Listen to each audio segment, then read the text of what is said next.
लोकनायक श्री जयप्रकाश जी नारायण एवं नानाजी देशमुख की जयंती भाजपा कार्यालय में संपन्न हुई। 11 अक्टूबर को भाजपा संभागीय कार्यालय में लोकतंत्र सेनानी संघ एवं लोकतंत्र प्रहरी संघ के संयुक्त तत्वाधान में जयप्रकाश जी एवं नानाजी देशमुख के संयुक्त जयंती के अवसर पर पुष्पांजलि का कार्यक्रम आयोजित किया गया।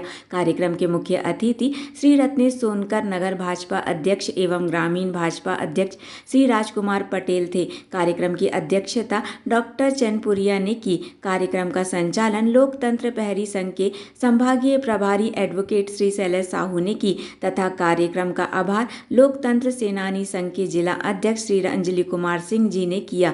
कार्यक्रम को श्री फूलचंद जी पालीवाल, श्रीमती प्रीति शुक्ला, श्री अजय पटेल, श्री राजू साहू अध्यक्ष लोकतंत्र प्रहरी संघ आदि ने संबोधित किया। स्वागत कार्यक्रम श्री रमाकांत शर्मा जी द्वारा किया गया। इस अवसर पर श्री शैलेंद्र सिंह ठाकुर, चंद कुमार जैन, चंदू, डॉक्टर अभय जैन, श्री जया प्रसाद ताम्रकर, राजन सिंह ठाकुर, संत कुमार असाटी, रमाकांत शर्मा, डॉक्टर अभय जैन, गया प्रसाद ताम्रकर, अजय पटेल, मनोज वर्मा, गोविंद रैकवार, ऐश्वर्या सिंह ठाकुर, श्रीमती प्रीति शुक्ला, राजकुमार साहू, राजू अध्यक्ष, लोकतंत्र सेनानी प्रोडक्शन शोभा सेवणकर, महिला मोर्चा श्रीमती सीता बर्मन, श्रीमती शर्मा, राजेश साहू, अभिषेक साहू, श्री सीमा साहू, समस्त लोकतंत्र सेनानी उपस्थित रहे।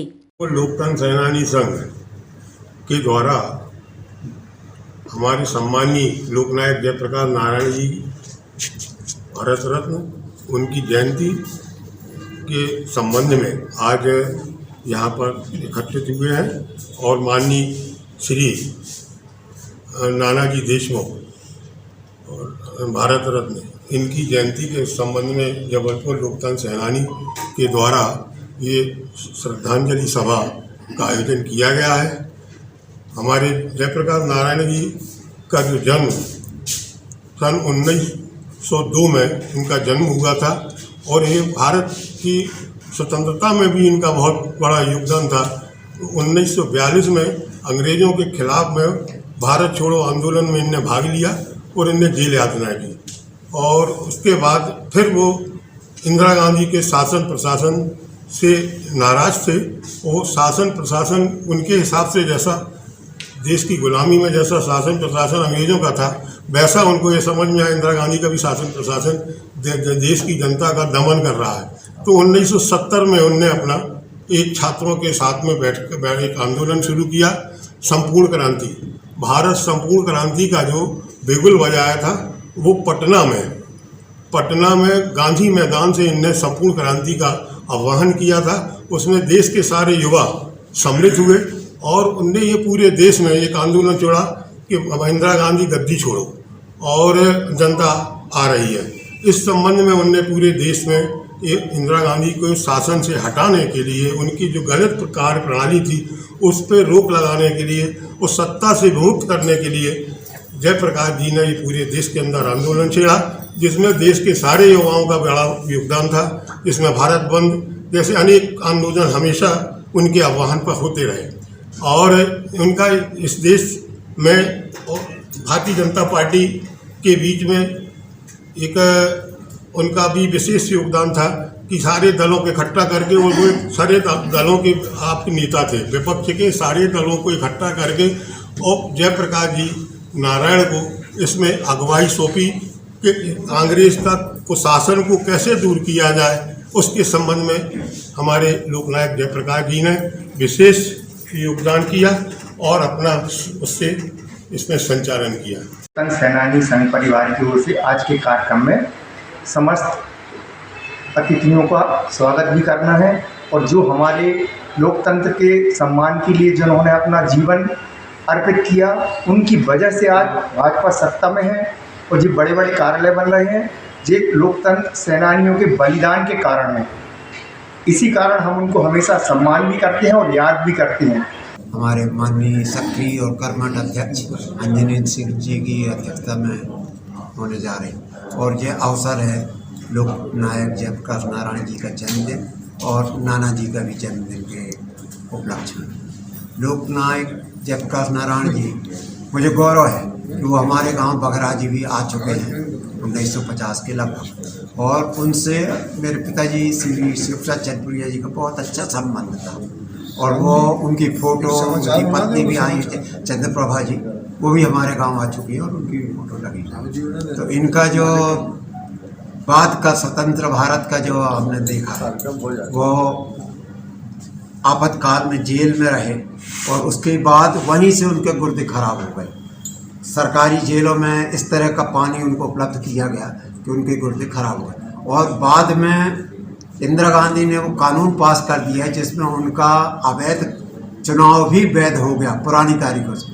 इसके विरोध में उन्होंने जन आंदोलन प्रारंभ किया पटना से, और उस आंदोलन से डरकर इंदिरा गांधी जी ने आपातकाल लगा दिया। तो इस तरह से वो क्रम चलता रहा। बाद में उसी पानी के गुर्दों के कारण उनकी मृत्यु हो गई। तो जयप्रकाश नारायण जी का, और पहले भी पिताजी के द्वारा हम सुनते थे जयप्रकाश नारायण जी और डॉक्टर लोहिया, दोनों नेपाल की तराई में जब यहाँ कार्य किया उन्हें स्वतंत्रता का, तो उनको यहाँ पुलिस पीछे पड़ गई। तो नेपाल में गए, वहाँ कोई कैंप में रहते रहे दोनों लोग और बाकी लोग भी। तो वहाँ जब पुलिस का छापा मरा, नेपाली पुलिस का, तो ये लोग वहाँ से भी भागने लगे।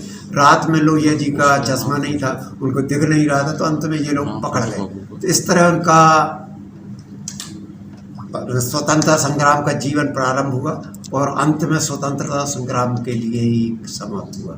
हम लोगों को बहुत गौरव है कि ऐसे संगत में हम लोग हैं जो देश के लिए थोड़ा बहुत तो किया देश के लिए। यहाँ एकत्रित हुए हैं, क्यों प्रमुख कारण ये है कि आज माननीय जयप्रकाश नारायण जी का व नानाजी देशमुख जी का जन्मदिन, दोनों वो महान हस्तियाँ थी जिसने देश को मार्ग दिखाया,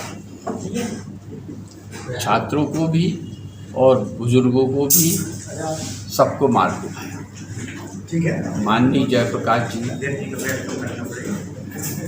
छात्र आंदोलन से कि गुजरात में सबसे प्रारंभ में जब 71-72 में गुजरात के छात्रावासों में, पहले छात्रावास में लड़के रहते थे तो थाली सिस्टम था उस समय पे भी, तो एक थाली की कीमत में उन्होंने 4 आने बढ़ा दिए। उस 4 आने बढ़ाने के कारण छात्रों में असंतोष की भावना हुई। उसके बाद इंदिरा जी का भी फैसला आया, ये तो बात की बात है, लेकिन मेन चीज़ ये थी वो छात्रावास का जो आंदोलन था वो चलते चलते गुजरात से चलकर मध्य प्रदेश होते हुए बिहार तक वो पहुंच गया। और इन चारों स्टेटों में छात्रों का आंदोलन करप्शन के खिलाफ भी आगे बढ़ा, बेरोजगारी के खिलाफ बढ़ा, जो लगातार आज भी है। तो जो जयप्रकाश जी का जो मूवमेंट था, उस मूवमेंट का असर जबलपुर ने भी देखा है। आपने देखा होगा कि जयप्रकाश जी के उस मूवमेंट का असर जबलपुर में हुआ।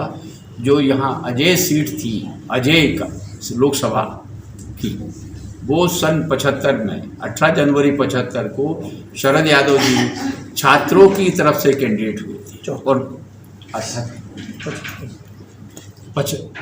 हुए थे, तो उसमें शरद यादव चुनाव जीते थे पहली बार।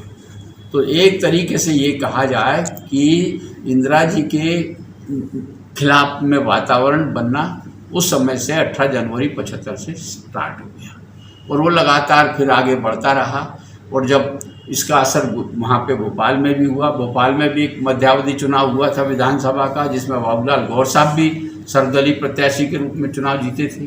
तो ये जो जयप्रकाश जी का मूवमेंट है, इसका असर काफ़ी था और उसी का नतीजा ये निकला। बाद में आपातकाल लगा, आपातकाल लगने के बाद जब ये वो 1977 में पुनः लोकसभा भंग होने के बाद नए चुनाव हुए, तो उसमें जनता दल की सरकार बनी और वहाँ से वो जो आपातकाल था उसको भी हटा दिया गया और इस प्रकार से इस देश में जनता दल की सरकार राष्ट्रीय स्तर पर बनी।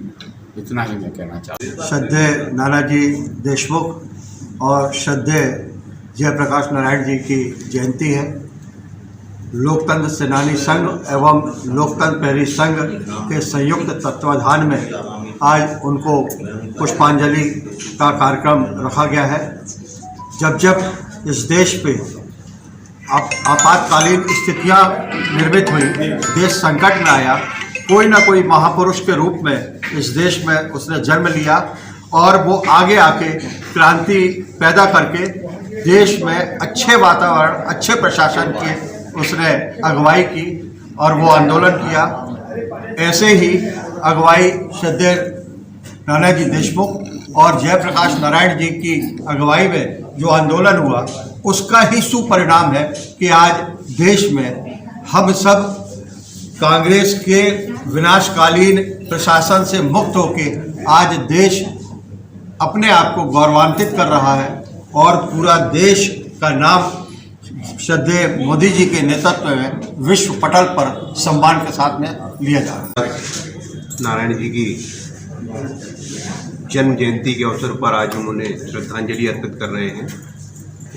लोकनारायण जयप्रकाश संपूर्ण क्रांति के प्रणेता और इस देश के स्वतंत्रता संग्राम सेनानी, इसके पश्चात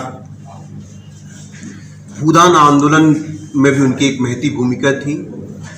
राजनीति में रहते हुए संपूर्ण क्रांति का आह्वान करने के बावजूद राजनीति में पदों से विरक्त रहने वाली एक अजीम शख्सियत, जिसे भारत के लोकतंत्र के लिए उनके स्वर्णिम योगदान के लिए हमेशा याद किया जाएगा। नमस्कार दोस्तों, आप देख रहे हैं संस्कार ध्वनि का एकमात्र लोकप्रिय channel focus on news. Focus on news को सब्सक्राइब करें एवं लाइक करें, शेयर करें। बात आपकी, कलम हमारी। खबरों के लिए संपर्क करें वरिष्ठ फोटो जर्नलिस्ट राजेश बर्मन से साझा करें।